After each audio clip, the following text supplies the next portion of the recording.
You will restrict to ఈ అగ్రిగోల్డ్. ఇక్కడ ఇంకొక చిన్న విషయం, ఎవరైతే గతంలో నా టెస్ట్ మీద కూర్చొని మరి గుడివాడలో దందాలు చేస్తున్నాడని చెప్పడం జరిగిందో, తెలుగుదేశం పార్టీ అతనికి పార్టీకి సంబంధం లేదని చెప్పడం జరిగింది ఆ తులసిబాబు అన్నతను. మరి నిన్ననే గుడివాడ నుంచి కొద్దిమంది నన్ను కలిసి, మొన్న గుడివాడ నుంచి కలిసి ఫలానా విజయవాడలో ఫలానా బందర్ రోడ్డు మీద ఉన్న ఫలానా హోటల్లో ప్రతి శనివారం మరి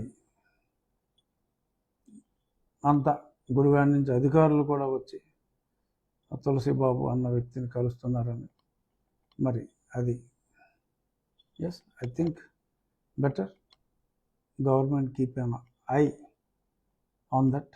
నిజంగా అక్కడ దందాలు జరుగుతున్నాయా లేదా? ఎందుకంటే అదే అగ్రిగోల్డ్లో ఈ తులసిబాబుని అడ్డం పెట్టుకుని ఈ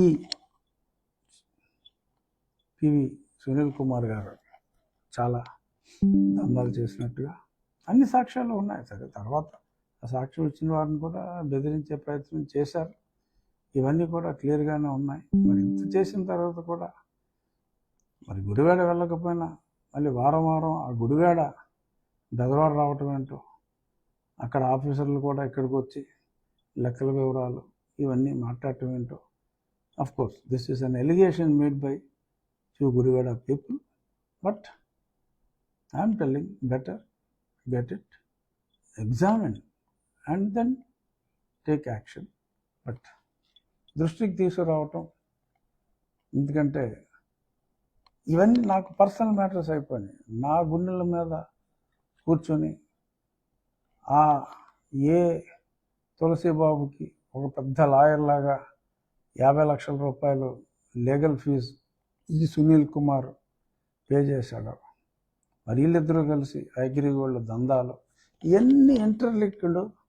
నా దాంట్లో అక్యూజ్డ్ కాబట్టి సునీల్ కుమార్ A1, ఇతనేమో A5, A6 ఏదో ఉన్నాడు. వీళ్ళందరూ అక్యూజ్డ్ కాబట్టి నేను ఏ రాజ్యాంగబద్ధ పదవిలో ఉన్నప్పటికీ కూడా నా కేసులో అక్యూజ్డ్గా ఉన్న వీరి గురించి నేను మాట్లాడే హక్కు ఉంది. జడ అని మరలా ఆ జడా శ్రావణ్ కుమార్ కూడా తెలియచేస్తూ మరొక్కసారి ఎస్, మీరు ఏమి చెయ్యాలనుకున్నా, మీరు నన్ను మా రామ భక్తుల్ని మా రామాలయానికి పెట్టాలనుకునే ఇబ్బంది బరువు